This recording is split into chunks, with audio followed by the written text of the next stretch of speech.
Guys, as a special heads up, we are going to be moving the popcorn culture video portion of the show over to the actual popcorn culture YouTube channel. It will still be the exact same show. We will still be doing the premieres every Friday morning with you guys, but we just want to migrate it from the Super Carlin Brothers main channel over to a popcorn culture channel. Yeah, that way everything on that channel can be centered around popcorn culture, and I don't have to feel weird about posting inside jokes about the pop on the main channel where not everyone watches it. Exactly. Yeah. So if anything, it should give us a more tailor-fit experience. More inclusive to the little kernel community. Exactly. So just slide on over to that spicy subscribe button over on the Popcorn Culture YouTube channel, where you will continue to get the exact same show that you've always enjoyed. Yes. Maybe. Best advice, go hit subscribe right now so you don't miss it. And we're not going to move it for another 4 weeks. Yeah. So we're going to continue to give notice for some period of time. So nothing will change for a little while. It's a graceful transition. That's right. Just letting you know in advance so you can be prepared and you don't go to Super Carlin Brothers one day and you're like, wait, where's the pop? Now you know. Now you know.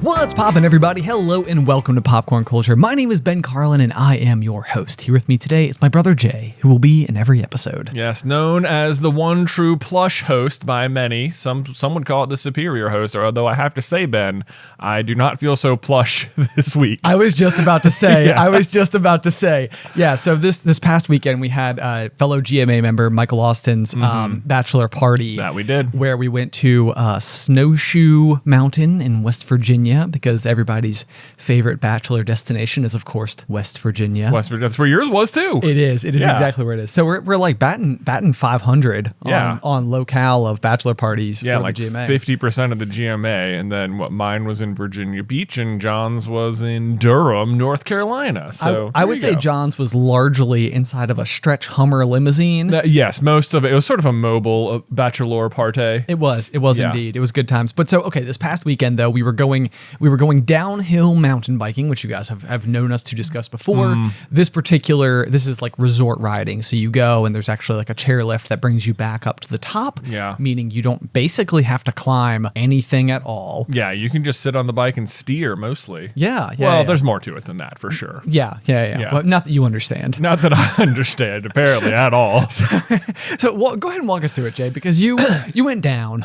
I went down, y'all. I went down hard. It was not so plush. It was more like sack of potatoes, just like flomping onto the ground. Flomping. Is the exact appropriate onomatopoeia for the situation. I do think flomp is the right word. Sadly, no one saw it. I was in this weird gap within the group where you and John and Steven had like just rocketed down ahead, but I had apparently then rocketed that much further ahead of Mike as well. So you guys had rounded to the next turn and Mike hadn't come around the turn. So no one can quite describe what it looked like to me. I can only give you my my point of view. Perspective. And so here's the thing too, is that like all things considered, there's no doubt about it, like that we were going to the large side of the mountain. We had like warmed up a couple of runs on like a green. So it's just like skiing or snowboarding, if you're familiar with those terms, like green circle, blue square, black diamond, double black diamond, that type of stuff. So we had done some greens. We were heading over to the big side of the mountain to do some blues. And I would largely say that we were not even like full on like the trail that we were going to yet. We were on like the trail that leads to the trail that we were going on. And I feel like it was I was frustrated for you because everything we're doing, I mean, there's no doubt about it. There's a sense of risk or danger involved. You know, you're rocketing down a mountain, you're on a bike, you're going off of jumps.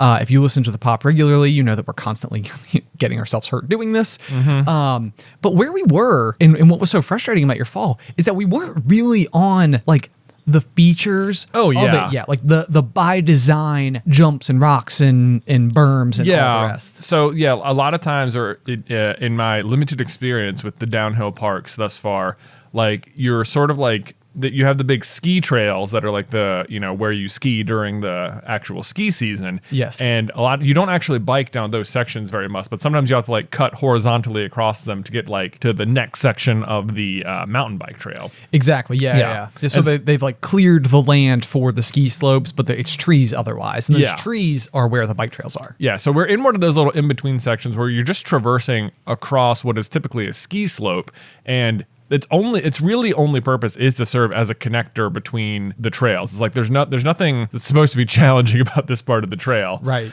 And so I think they probably just don't maybe like offer as much maintenance on it, but we were coming out of a big berm just heading down the mountain, which if you're unfamiliar, the berm offer you like a sort of like a little turbo boost when you come off of them. They're pretty remarkable. It's like being on a roller coaster, except your cart is not attached to rails. It's just like you can feel G-forces. Right, because you get sideways. Yeah. And so you can like feel the weight of your body and the bike like pressing into the ground, and with that and with the momentum, you come like shooting out of it. Exactly. Yeah. Pretty good.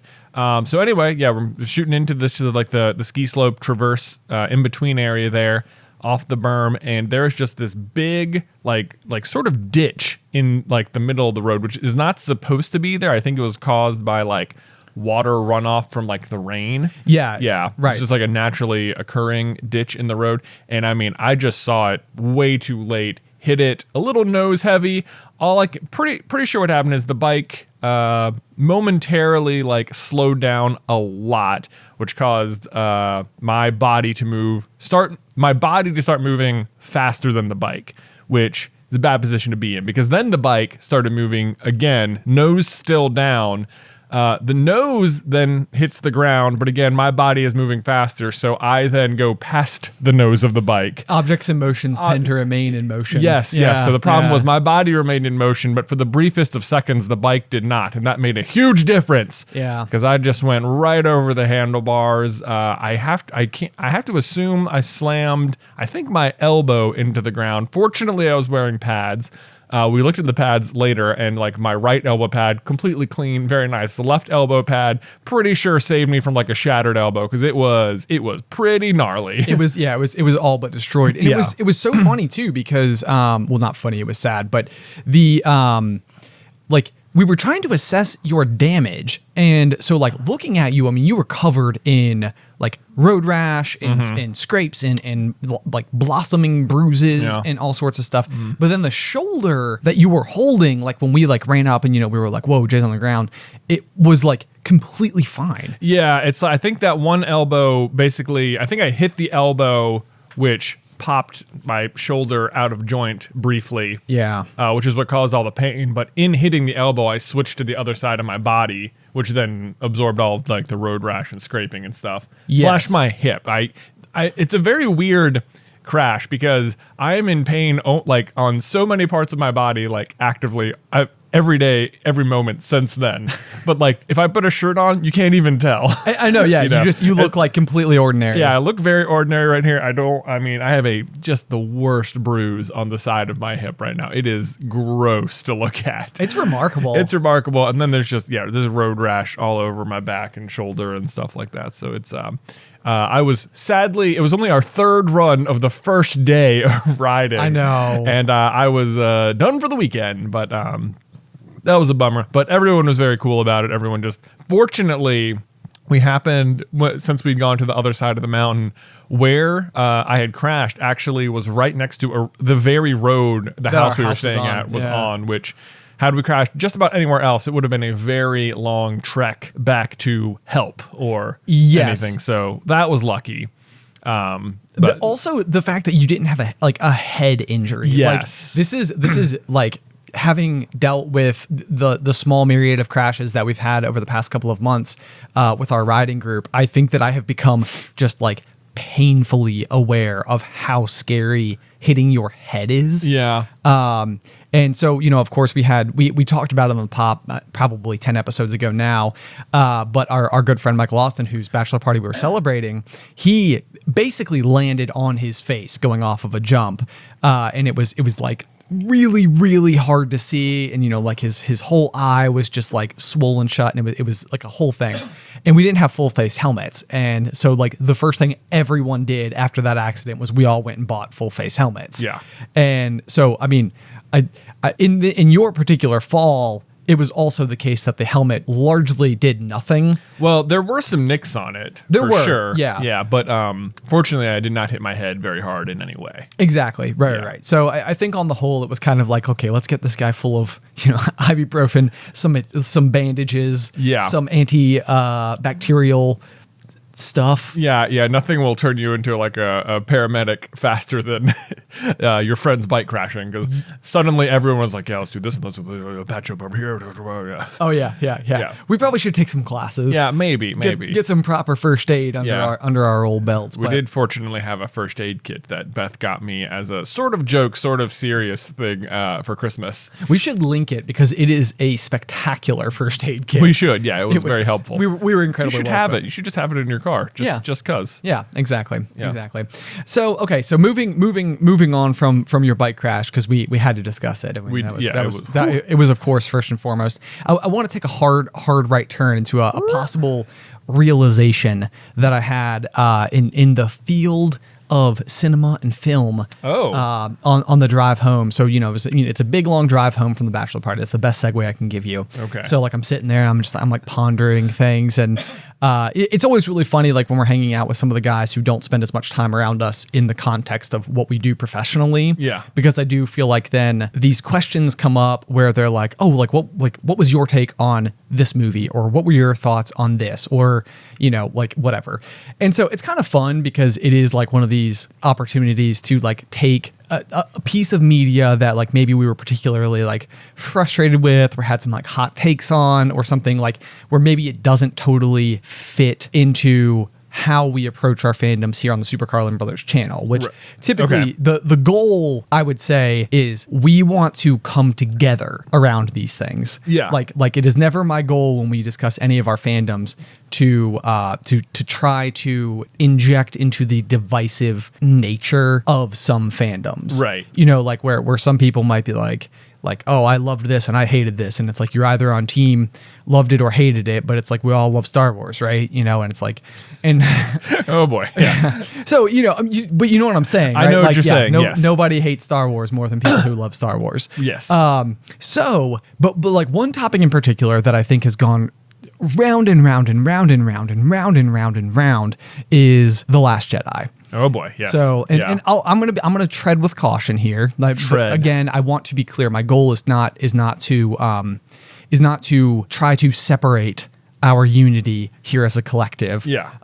As people on this channel, my goal is just to maybe include some bits of information, or maybe a discovery, or a perspective that I felt like I gained over the weekend as we were discussing this particular film, because The Last Jedi has felt like an odd one, where it's kind of like the general discussion around the movie, that as far as I'm concerned, is it seems like many people who truly understand film and media and cinema regard it as the most well executed, the most well shot, the most functionally correct Star Wars movie there is. Like, it is the best in ways that most other Star Wars movies aren't even like really competing in. Sure. And I can give it that accolade as well. Like, I don't disagree with that sentiment. Okay. So generally what I've said about The Last Jedi is I think that it is a really good movie. It's just not a good Star Wars movie. There is this like weird line of what makes for a good Star Wars movie, because it's almost like its own genre at this point. Yes.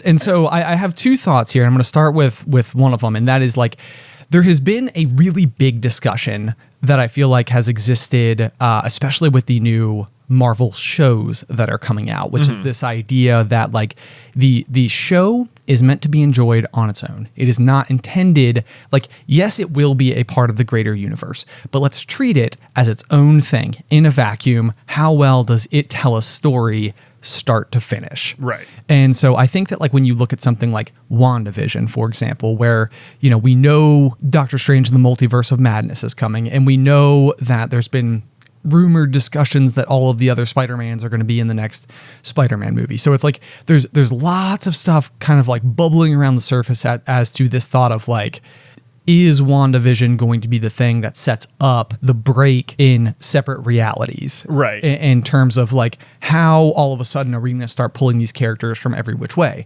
And I would argue that Loki is also existing in that same conversation with the TVA and all of the different timelines and stuff. Yeah, I mean, they're talking about multiverses all over the place. Exactly. Yeah. So really, really, really what they're doing is taking our hand and walking us into what is this going to look like? Because one of the big questions that Marvel constantly has to answer whenever they introduce a new character, Captain Marvel, for example, is, well, where was she the whole time? Because, it's like if there was this great big character, how come she didn't help in New York during the Battle of New York in the first Avengers movie? And so, there always has to be that explanation as to like, oh, well, why weren't they there? They were over here instead. And similarly, hang on a second, let me see if I can catch my train of thought, because it was like, there we go. Okay, yes. I'm sorry. I'm back. So following Endgame, we're stepping into like a whole new saga. So like the Infinity Saga is closed. Right. Thanos, the Gauntlet, all of that stuff, the Infinity Stones, hopefully just put to rest. It's done. And now we're starting a new one.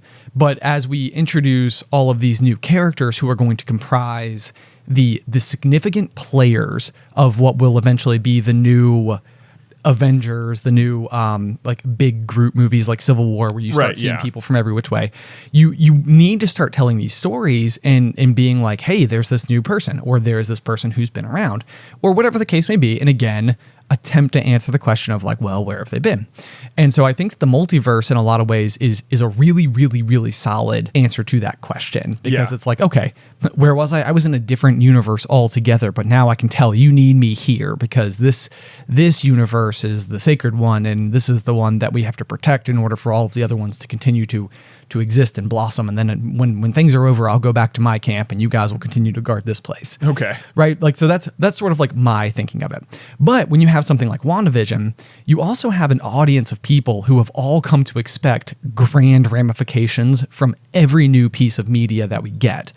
Like Ant-Man and the Wasp comes out, and all of a sudden we realize that there's this quantum realm that we can like intentionally enter. Right. And the quantum realm is massively significant to how Endgame plays out. Right. So it's like, you go through Ant-Man and you're like, whoa, big piece of information just got dropped, and I know how this is going to play into the rest of the big story, or I know that it will play into the rest of the big story. So again, watching WandaVision, you go into it and you're watching a show and desperately wanting everything to be like the setup, like the ramp that Marvel built, that we're, Silencio Brunoing our way off of into this brand new multiverse to deal with. But the other argument is, no, stop looking for how this is going to affect the greater universe. That's not the point of WandaVision. The point of WandaVision is the story of grief. It's the story of watching Wanda come to grips in her own unique way with the loss of all of the people that she loves. And it's a very powerful story, and it's very significant. And with Wanda at the center of that story, there is all of that. But then there's the other layer of it, which is the introduction of a character from the Fox X-Men universe, which Disney has now purchased and owns the rights to, brother of the character Wanda, who is Pietro. Right, yeah. Pietro from the X-Men universe shows up in WandaVision. Exactly. And you're like, wait a minute. Yes. So like all of a sudden you're kind of like, oh man, I see what they're doing. And again, we're thinking big picture. We're thinking like, okay, like let's go beyond WandaVision. We're not even watching WandaVision anymore. We're watching the start of the great big saga. Right. What is coming next? But also forgetting the fact that we're like stage 1. We're at Iron Man, Iron Man 2, the Hulk. Like we're barely in there. Right. The Avengers have not been assembled yet. So it's like, to think for them to do something absolutely spectacularly huge, it's almost like, well, then what can we deliver in the future as well? Like, you get to the end of WandaVision and you're like a little bit, are you trying to ask, like, is it disappointing that it was only just a tiny little bottle story about Wanda? I'm asking the question because I think that there are plenty of people out there who would make the argument that stories are supposed to be confined. And it's like, it's good if it's confined.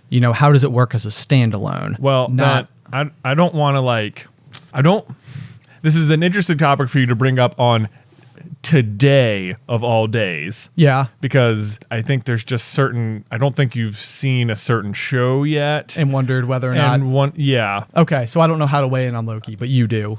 Correct. Yes. And I don't want to like spoil anything for you. Okay. Yeah. So we're on different sides of a curtain. But by the time people hear this, they'll be on your side of the curtain. Certainly by the time, you're watching this on the premiere or when this comes out, I'm sure you will be on my side of the curtain. Okay. And it affects a lot of what you're saying a lot. Oh, interesting. Okay. I'm fine with that. Okay. I'm fine with that. So the great big grand question is, how much do you require these, especially in universe shows where realistically, like, each movie in my mind is becoming an episode. It's like, I understand that there are directors and actors and stories and source material and underlying themes and important values that any one movie is delivering. But like, I also feel like I cannot look at a detail of the big picture, and appreciate it. Maybe not that I can't appreciate it, but like, I think that I always want to know how does it fit into the big frame. And I think things are different now because like, I think if you're watching Iron Man 2, Thor, Captain America, the first Avenger or whatever, like no one's ever done Avengers Endgame before. Sure. And maybe the people writing it don't even necessarily know where they're going. Okay. But and like, you don't know in what possible ways things could come together, or that details you brought up in Thor, like, oh yeah, like we said that because we were writing Thor, but now we just sort of like, we need that not to be true anymore, or we have to like write around that stuff, right. Like, whatever the case may be. But like, now you're in phase 4, and it's like, we had the entire Infinity Saga, and people now know, like, now if we put something in, people are looking. Right. So it's like, I do think it is more intentional now, but I think you're right. Like, it's much more like you're watching episodes. But the question is, how do the streaming shows fit in? Because I would say previously, like if you watched Agents of S.H.I.E.L.D. like Agents of S.H.I.E.L.D. or Daredevil or Luke Cage or something, like the rule always seemed to be that the movies could have ramifications on the shows, but it was absolutely never the other direction. Correct. Like nothing that happened in Luke Cage, it's not like, oh wow, good thing I saw Luke Cage because now I understand something that's happening in Ant-Man. Correct. Like yep, agree with that. It always goes down. But now you have these shows coming out on Disney Plus, which are like almost bigger movies. There is, yeah. I would make the argument that it went from a one-way street where you could affect from film down to now. I want the argument to be that it's a two-way street. That that seeing these shows is, I mean, it doesn't need to be the like introducing the big bad or something. Like I'm okay with waiting for it to be something else. I'm so frustrated that I haven't seen Loki yet because the expressions that you're giving me right now. Okay. This is going to be hilarious. I'm 100% sure. Okay, it can introduce the big bad. I'm fine with that. Yeah. What I'm attempting to say, though, is that like I think that in order for WandaVision and Falcon and the Winter Soldier and Loki and in whatever else we get, going forward, I think in order for those to be the worthwhile investments that I would argue they absolutely are, is that they need those ramifications. Like I am all in on those being important. Like required watching. Not required. I mean, required always does feel like, I appreciate the ability to offer enough exposition in any story that you could sit down and watch Endgame and by the end of it be excited that, Cap catches the hammer or whatever. Well, yeah. I mean, I feel certain that, if you go, because Wanda's going to be in Doctor Strange too, right? Yeah. Like that's confirmed. And I feel pretty confident that even if you didn't watch a single episode of WandaVision, that when Wanda shows up in her brand new sparkly costume, and like they will give you like the 1 paragraph summary of kind of what happened. Yes. It'll be like, I'm looking for my children who got lost, in time or whatever. And it's like, what happened to you? Like new costume? Like, they'll make a joke about it or something. Right. Like, but you won't need to have seen WandaVision. I doubt. It's like in the same way with like Falcon and the Winter Soldier. Like when Sam next shows up in a movie in his full Captain America costume, like you're not gonna question like, wait a minute, where'd he get that? Like you just know like, oh yeah, it'll make sense. Like, yeah. Steve gave Sam the shield. Now here he is as Captain America. Like, right.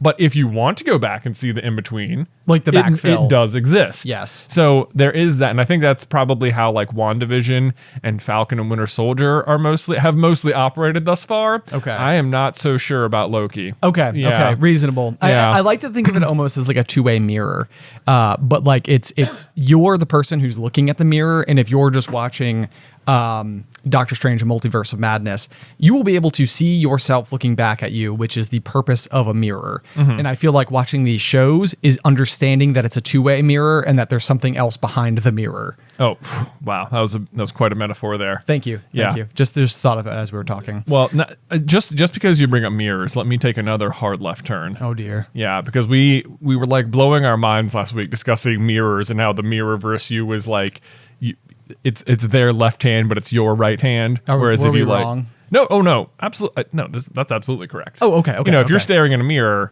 the person you're staring at, like you're seeing a reflection of your right hand, but it's actual mirror versus you's left hand. Correct. Right. Yeah. Yep. Yeah. So to that end, it occurred to me that like whenever I style my hair, I style it so that I think it looks good in the mirror. Oh. So I was thinking, have I been styling my hair on the wrong side the whole time?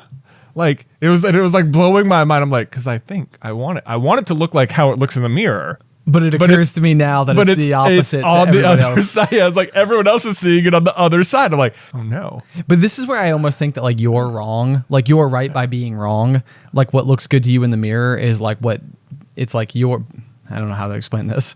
Like, I think your hair looks great. Okay. Like it would seem odd if it went the other way. Well, yeah, to you. To me, right. Yeah. But like you only ever see yourself in the mirror. The rest of us see you not in a mirror. So like, you don't want to throw us off. Right. Which actually brings me to like a very brilliant segue into an anecdote. I don't even know, Mom and Dad, if you're listening, you're gonna have to tell me if this is actually true. Okay. There's an anecdote that I feel like I have told about our dad, like for years and years. Okay. And that was that at some point in time, being a TV news broadcaster, he changed the direction of his part the other way. Yeah. And that like it caused tension with the audience and his bosses. I think the way I've heard that story was that, yeah, like when he started being on air, like they had, stylists and professional image people or whatever come in and like do it. And it was the same way for so long. Then one day he was just like, I'm just going to do it the other way because I like it the other way or something. And just like didn't ask anyone. And like, yeah, then his bosses were all like, you can't just change your hair. Right. Yeah. It's like people rely on your hair. They need that hair, John. I know. Yeah. So that's it's so funny though, but I've always thought that was like the most interesting thing in the world, that like it's like because it's so critical to how people perceive him, it's like you can't change your hair. Yeah. And similarly, I actually had a dream last night that I was like shaving like the neck end of my beard, and I accidentally just like took off half of my beard entirely and was like, well, now I have to shave the other half entirely. And I was like, man, it's going to take months to get back to being bearded. And now people are going to see me unbearded. It's like a weird fear. It's like accidentally messing up my beard, and then the realization that it will take time to return it to its proper place. Yeah, but it's not like it isn't a permanent problem. It's not a permanent problem, but it is the case that I would during this period of time that I would be filming lots of content where it would become a permanent. It would be preserved on the internet permanently. Yes, because you would be filmed so heavily. Okay, so I also have to tell you this because one odd thing about my mustache or beard combo. Yeah, they're like separate. Your facial hair, my facial hair. Yeah, they're like separate features, but also come together and join hands to be one feature. Right. So I've grown my beard out longer. And again, if you've been listening to the pop for a long time, there was like a period of time that actually started with our first pregnancy, where I was like, oh, like I'm gonna go 9 months, like a 9-month beard. Yeah, and that was the real reason that I was doing it originally. Oh, okay. Because I was like, as like when you were pitching everyone else on Year of the Beard. What I actually meant was pregnancy of the beard. But you didn't want to like announce that you were pregnant yet. Yeah, it was too early to announce, then in some capacity it ended in a miscarriage, which is it was obviously, it was very sad, but it was also kind of like one of those things where it's like, well, maybe it was a good thing I didn't make it out to be that reason as to why I was doing it. Oh, okay. But so it's similar to how I grew out my beard to begin with, which was just like me and you did No Shave November. And at the end of it, I was kind of like, oh, I actually don't mind this. I'm just going to keep it. And I just have never shaved it ever since. Well, I mean, I've shaved it, but like, I've kept the beard the whole time. But so before I grew out my beard longer, there was one side of my mustache that really doesn't connect as well as the other side. I see. You have like a dead space or something. Yeah, it's like an area where like my beard is just like less full, and for a long time people like I remember like used to like leave comments and stuff like that, and they're like, why doesn't your beard connect? And I think that they thought I was just making like trimming mistakes and like accidentally like consistently cutting, and it's not the case. It's just like a fashion decision. I know, but so it got cleared up rather significantly by way of just growing my beard longer, so that like it filled in it filled in the hole, basically. Right, yeah. So what's been really interesting about it is that like my beard on the whole is kind of like only okay-ish. Like it's not like a very like robust, like full beard, but my mustache is. It's like, yeah. So it's like the woman who cuts my hair, who I've been working with for like 8 years now or something. She is always like, she's like, man, your mustache game is like great. It's like if you just ever wanted to go like only mustache, you'd be like, maybe you should. Well, and so here's the query. It has been like one of these things where it's like, well, maybe what I should do is just try to see what I would look like with only a mustache, and like, because then it's like I mean, and it's so funny because I could do like the twisted up thing on the ends. Wow. Yeah. So it's like it'd be like, but then I'm also like, am I that guy? Are you a mustache guy? And I have no issue with that guy. I need to be very clear about that. Like, that's not something that like I see that and I'm like, choice. I'm like, nice. Yeah. And I would probably tell people like, love that mustache. Whoa. But it's kind of like, it's like, you see yourself in the reflection of the self identity mirror, as it were. Not a legitimate mirror, but like the way that you see yourself out in the world. And I'm like, do I see myself as like a beeswaxed mustache kind of fellow? Oh, I bet it would get a lot of comments. I bet it would get a lot of comments. Are good for the YouTube algorithm, Ben. Do it.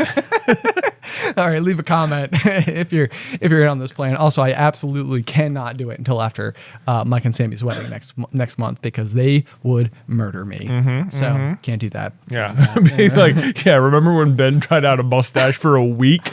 Yeah. It's in all the pictures. Great. Forever. Yep. Yeah, so that'd be great. I haven't committed to it yet. Okay, yet. Not yet. Okay, let Ben know how much you want the mustache, everyone. I know. Okay, so we were skittering along on my conversation about The Last Jedi that actually formed into a conversation about Marvel. Star Wars. Let's circle back. We're gonna come full circle. Okay, so here was my grand conclusion to everything, and I think it works. I think that it works, but I want to know if you guys also think that it works, because I think that The Last Jedi came out during a period of time where there was a stylistic choice that was happening in other forms of media, which people refer to as the subversion of expectations. Still going on. Still going on. Yeah. So the subversion of expectations, you and I talk about a lot about how like Frozen was a great example of this. Yes. Where like, you think you're watching this, your classic fairy tale princess story where, there's true love's kiss that saves the day.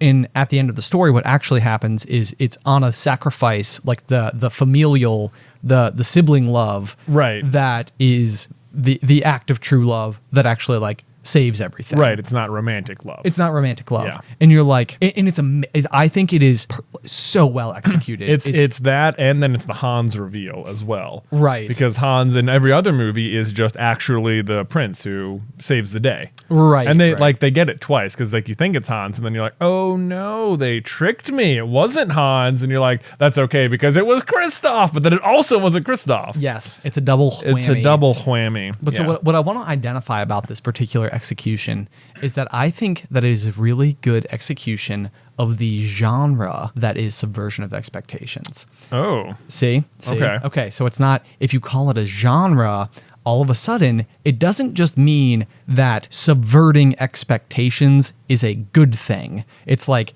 just because it's a horror movie doesn't mean it's a good movie, but there are good horror movies, but not all horror movies are good. Not all subversion of expectations is good, Game of Thrones. So it's like a lot of Game of Thrones subversion of expectations was good. It was. Like you don't think Ned Stark is actually gonna die, or Robb Stark. Yeah, you don't think the Red Wedding, like you're watching, you're like, this feels pretty irreversible. Right. Oh, it's real. Oh, that's it. Okay. Wow, that's just over. The bad guys just actually won. Okay. Oh, wow. That's how they're gonna do it. Okay. Okay. Yeah. I thought Robb was the main character. No, he's not. Yeah. Yeah. Turns out. Never in the show again. But yeah. So here is like the thing that I feel like that I feel most comfortable with is that like I feel like people applauded The Last Jedi for subversion of expectations. Like the moment when, you know, the famous lightsaber that Darth Vader cut off of Luke's hand has been recovered by, you know, Maz, who gives it to Rey, who goes through this entire saga of discovery and then finds Luke, who is like the missing piece to everything, and reaches out very famously, like at the end of the movie where Mark Hamill says absolutely no words, and you're like, whoa, like, yeah, how is he going to respond? It's just like, this is unreal, like, whoa. Like so fun, such good Star Wars. Right. You know, it's epic. There's great music. There's great camera angles. There's like unspoken tension in the moment. And then you get to The Last Jedi and it's like, you know, the handoff occurs and I would say it's a bad horror movie. Like, right, it's bad subversion of expectations. Right, like Luke does something you didn't expect, and like it does subvert your expectations, but just because it did that doesn't make it good. Exactly. Yeah. Exactly. And so that is why I think subversion of expectations is a genre, not like it's like it is something that can be executed well or not well. Well, just because it did it doesn't mean it's good. I agree with that. This is like this is going to sound like such a random comparison, but I always used to think about this when I was watching Yu-Gi-Oh as a kid. Okay, because in the first season of Yu-Gi-Oh, Maximilian Pegasus, the big villain of the show, has the Millennium Eye, and he can see his opponent's cards, which gives him, you know, this magnificent advantage, just unstoppable or whatever. Of course. He's also the creator of the game, so he can just cheat and give himself whatever he wants. But anyway, I always thought like, yeah, like it doesn't seem... It's like, it's great that he could see the opponent's cards, but if you can't do anything about it, it doesn't matter whether or not you can see them. Oh, sure. You know what I mean? It's like, just because you can like see the thunderclouds coming doesn't mean you can do anything about the storm. Sure, that's a very good point. Yeah, that's a very good point. It's like, just because you can see a bad thing, it's like, it doesn't matter if you still can't defend against it. Right. So anyway, the thing about subversion of expectations as like a potential genre is that you can only successfully subvert expectations when expectations have been established. Also true. Which is why I think Frozen was so successful. Is because everybody knows how fairy tale stories go. Everyone's seen every Disney movie 1,000 times, and it was, I guess Tangled came out first, but you know, this was like this big musical Disney princess movie. And like it's always gone the same way every time, and because like they use that knowledge against you, yes, and like to great effect. Yes, like Frozen is my favorite example of subverting expectations. I think it's just masterpiece. And then I think like Disney tried to repeat over and over with like Wreck-It Ralph and Zootopia, and they're like, oh, but I don't think those do as good a job. Like they have like their twist villains at the end, but it's not the same. Those are more just like twist villains. I wouldn't even say it successfully subverts you. Sure. Yeah, but, no, I understand that. And I mean, yeah, because that's a good point. Like, you know, the fact that it's Merryweather in Zootopia who ends up being Bellwether. Yeah. Bellwether, yes. The small sheep, the adorable, you know, what seems like assistant to the giant lion guy who is like whatever. That is more like the Hans reveal. Yeah. A little bit where it's like, oh, twist. Okay. Didn't see that coming. But I think with Frozen, you can double down to the tune of the sisterly love versus the romantic love. And right. Like, that's really like what seals it I agree. That much further. Yeah. But so and correct me if I'm wrong. So maybe what you were saying a little bit here is you can only subvert expectations in situations where the expectations have already been set. But if you start to expect subverted expectations, then what does that do? Then is the subversion just to do what's expected? Exactly. Yeah. It's like, oh, everybody thinks it's going to be a twist. It's not a twist. It's just exactly what happened. Great subversion of expectations. And it's like, no, that's just expectations. Yeah. Exactly. Right. Yeah. Because I feel like I've heard people provide accolade to that thought. Like everybody thought it was going to be a twist ending. You know what? It wasn't a twist ending. So, at all you people. And it's like, no. That is a bad defense. This is basically what WandaVision did. It's exactly what WandaVision they did. played against your expectation of the subversion of expectations, because you're like, it's going to be something big, it's going to be something crazy, it's going to be some weird reveal, and it was just like, no, it was Agnes the whole time. It was pretty obvious it was Agnes the whole time. It was Agnes, right. Except yes. slash not really, because she doesn't do. She's just also there. She's just also arrived. She's just also there. It was mostly Wanda. Right. Yeah. Everything was Wanda. Right. So, but you're exactly right. That's a very good example of it where, you keep thinking this very unexpected conclusion is going to happen versus the classic Marvel approach to have the villain basically have the exact same powers as the hero. Yeah. It's like if Ant-Man can get small, so can the villain. And if Wanda's a witch, then the enemy's a witch. And Vision's a cyborg, guess what? Another Vision. Let's go. Right. Yeah.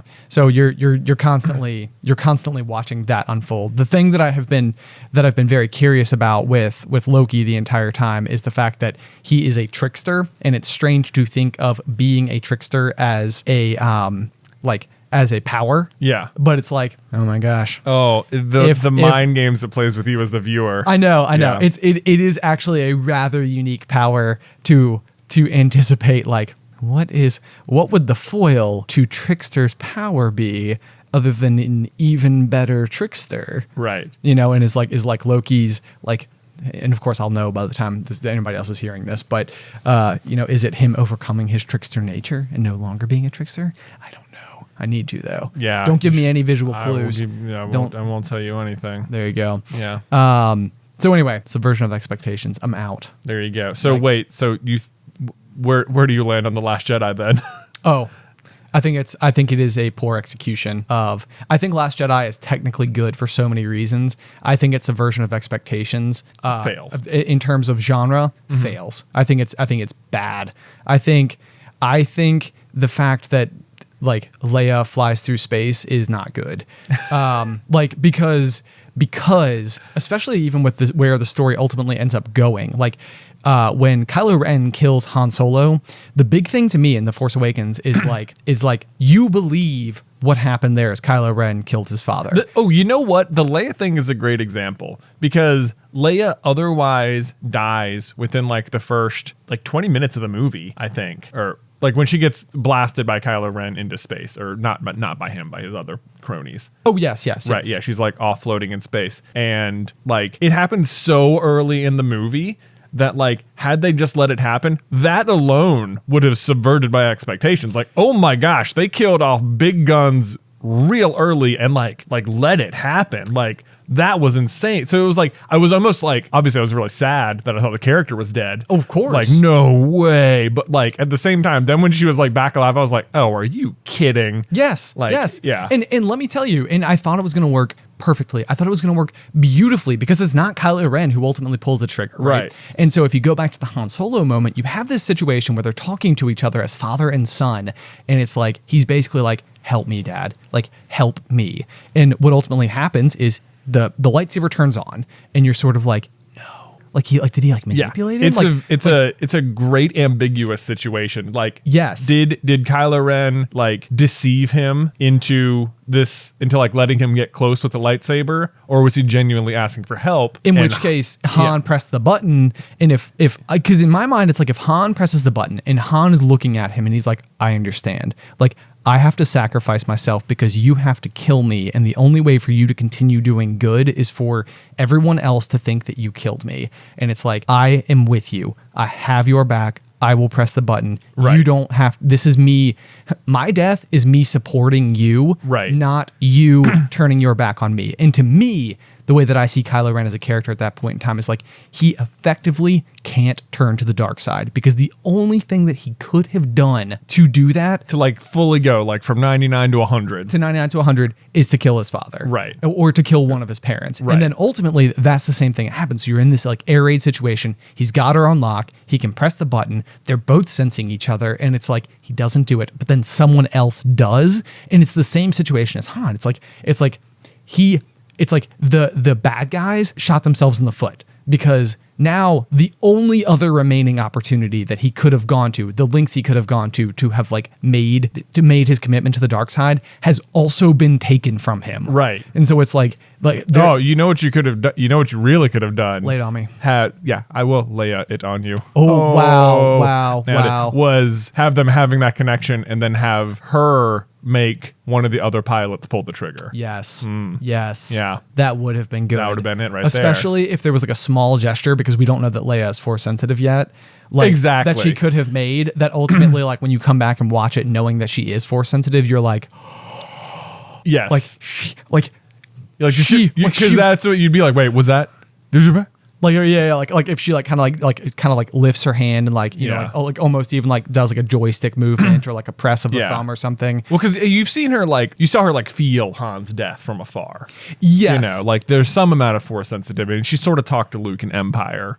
You don't know that she's a fully trained Jedi. Yeah, exactly. Yeah. So I mean, it's like the fact that you're learning that by way of her being blasted into space and then space traveling back to the ship or whatever it's kind of like you went from like knowing that she had force sensitivity like maybe at 10 out of 100 to like 180. Yeah, it's like, oh wow, she can survive in space and fly, and okay, yeah, this is new, unprecedented, big, important.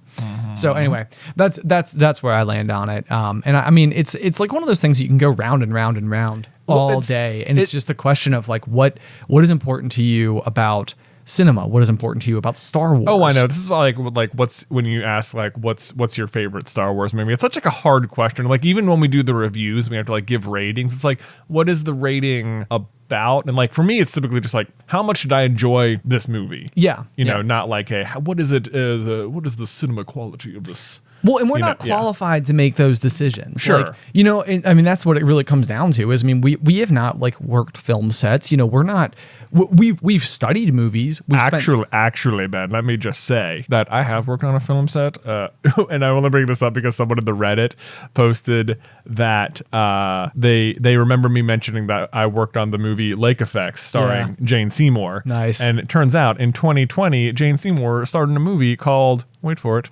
Friendsgiving. No way. Can we only assume that she remembers having worked with me briefly and then listens to the pop? I think. I mean, everybody what knows. else? We all know Jane Seymour, huge fan of the pop. We all know it. Absolutely spectacular. Absolutely. If there's a reference to Easton von Pavia anywhere in Friendsgiving, then I will say headcanon. If there is a single French fry in that movie. Even one. If it opens on a scene of French fries, then I will be even more. We should get really into Jane Seymour theories. Yeah, right? Dr. Quinn, medicine woman, right? Maybe. Yeah, that was her. Okay. Pretty sure. Okay. All right. So anyway, we've spent time there. We can now depart into the next topic of the day. Okay. Let's see if I've got one for you. Okay. The illusion of certainty is intoxicating. The illusion of certainty is intoxicating. Yes. Yeah. Okay. So let me give the little colonels a little background here because this quote, I believe I sent it to you. You sent it to me, and it has like resonated like a tuning fork inside of me. Well, Beth sent it to me first, and I was like, oh man, it was like someone had put into words something I've been like ruminating on for years. Yeah. Like, what am I trying to say? Okay, so I will read you. This was from the Instagram account of Adam Grant, who just posts a lot of very positive quotes and stuff like this, which I guess are of his own origin.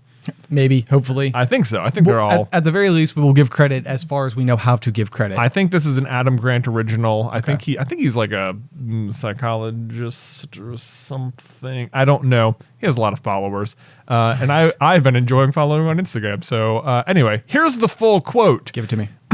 Asserting an opinion forcefully doesn't make it come true. The person you're most likely to convince is you. Beware of conviction masquerading as knowledge. The illusion of certainty can be intoxicating. The hill you're willing to die on may be one you shouldn't have climbed.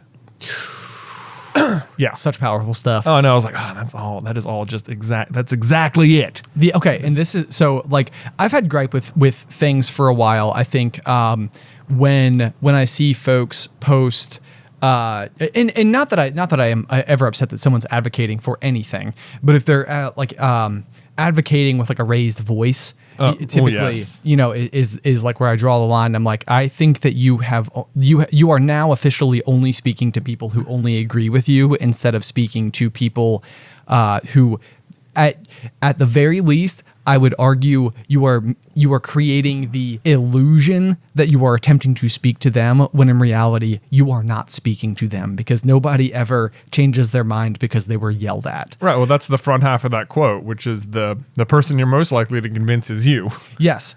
So the thing that I think has always boiled me from the inside out with moments like this is this extreme curiosity that I have in my brain and I've never really been able to articulate it before, but like I see people like make these comments or stand behind something that might be like more of like a new movement that hasn't maybe been around so long, and it's kind of like all of a sudden you're like vehement about it, and I'm like, my jealousy, and that's what it is like, what you stand for, like, and I'm saying jealousy, and I'm saying what you stand for, but really what I'm saying is you have given me the illusion of certainty, that you feel so certain about this topic that you are willing to post this thing that is like yelling into the void. And strong opinions about strong things. Strong opinions about strong things. And when I see that, I'm like, I wish I had your conviction.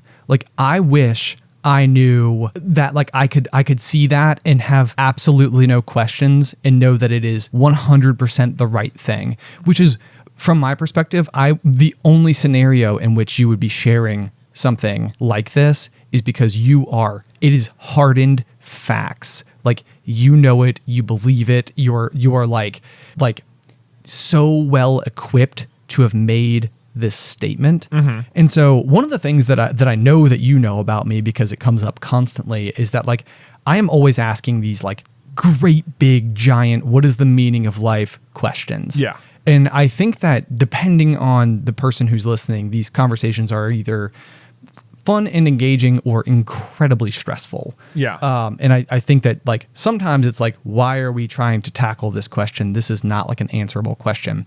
And this past weekend, you and I we were at the bachelor party, and we were at dinner, and we were having a conversation about like the idea of utopia, and we were going back and forth and back and forth and back and forth. Right. And it was like this big thing that I think like kind of went from just like this pie in the sky discussion to like maybe being like right on that fence of like tense a little bit.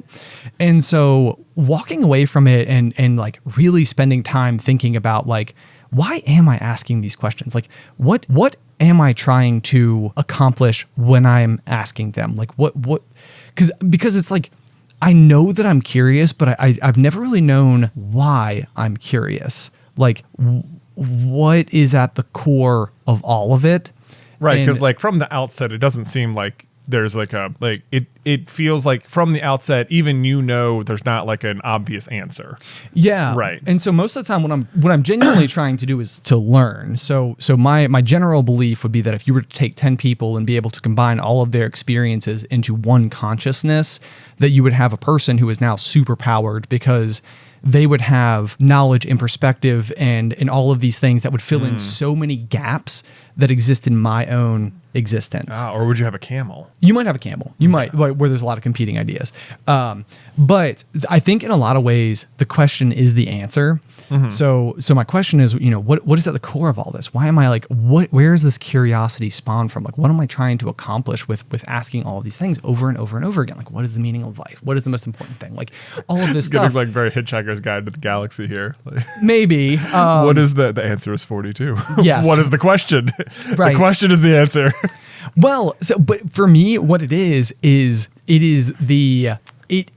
this desire to feel this certainty about something. Like, I don't actually know what cause it is that I can take all of these different like problems of the world and take like all of these tendrils from them and all of these strings and tie them right into the core of a belief that I like stand behind. Because if I can find the middle of that, then I would be able to have a kind of like certainty about my worldview that I think would it would unlock, I feel like, what I feel like my, as like what's Ben your Carlin, purpose? What is my purpose is. Right. Like, I don't know if this is the case for more people, but very frequently, especially around like election time and stuff like that, like, if I'm like watching debates or interviews or whatever the case may be, I'm always imagining myself in the chair. Like, what would I have said? What would I have done differently? Like, I think because so often, like, if someone has like if you've decided this is your opinion, it is like, it feels safe. Like, now I know how I will respond. And like, it feels safe because otherwise, if you have not landed on like a firm opinion, then if someone were to ask you about it and they have a strong opinion, like, it would be worse or embarrassing to just like to not know. And it's scary to not know. So if you choose, it's like I now choose that I know. Oh, sure. Yes. Yes. And it's like, but do you? Right.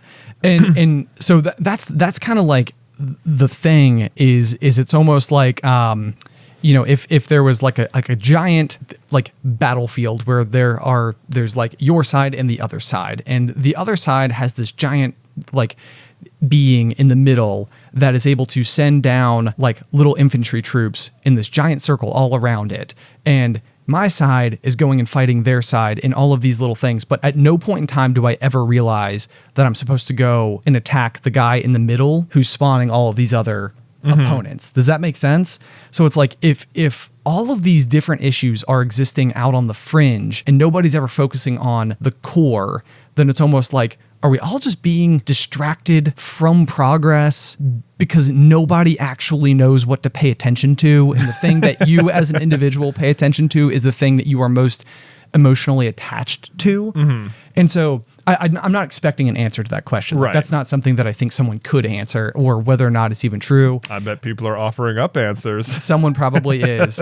But so for me, it's like what it comes down to, and watching, these debates and stuff and politics or whatever, it's like there is a compulsion inside of me to be involved, like to try and go and like make a difference in the world, to try and go and like be one of those figures.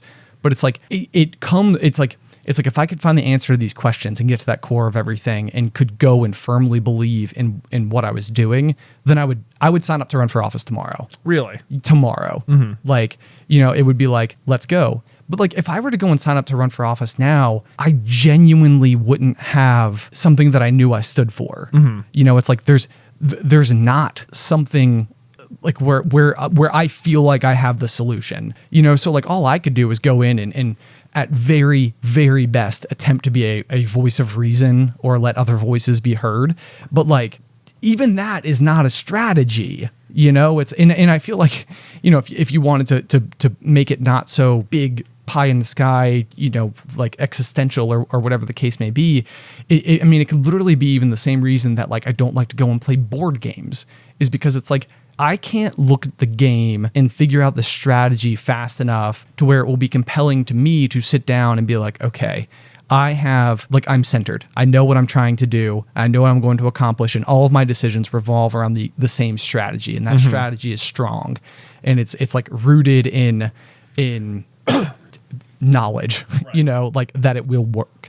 And if I'm making all the decisions that revolve around that strategy, then I'm never even making a frivolous decision. Right. Like every single decision is the best decision that is capable based on my strategy, which I will stick to. Right. And I do think that there's a difference between sticking to your guns, sort of like I am never standing down from my point, and sort of like a core idea, and making sure that everything else that branches off of that core idea then all fits together really nicely. It's like if we make this the goal, then it can be the answer to how we handle a lot of these situations, because then what we're attempting to figure out is what's the goal.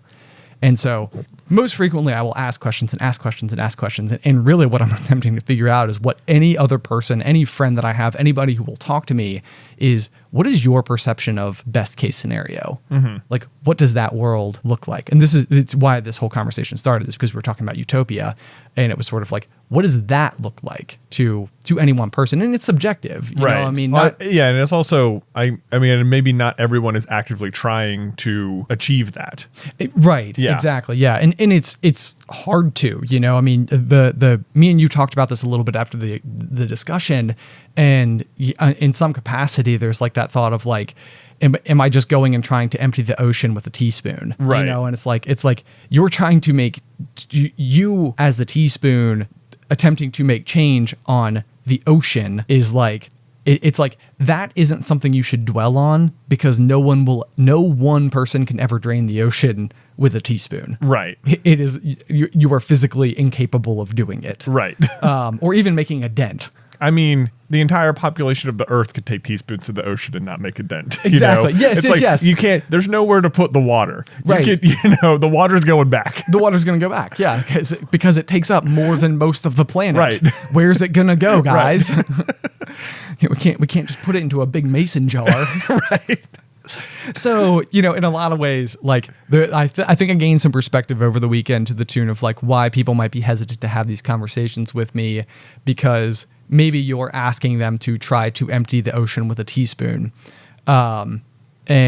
But then also I think that maybe what I understood about myself walking away from these conversations is that I am on this quest to figure out whatever that core ideal is. Right. And, and if I could figure it out, then I would not stop.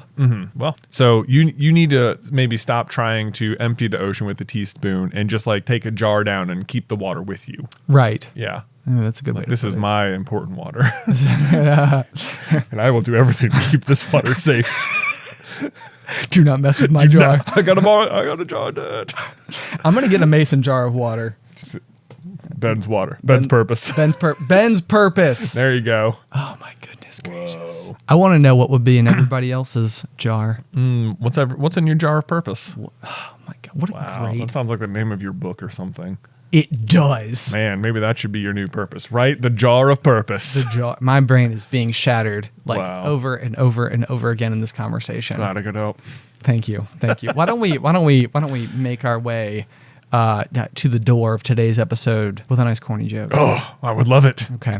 All right. Corny joke comes from Maria Rosales, who says, "Did you hear about the guy who invented knock knock jokes?"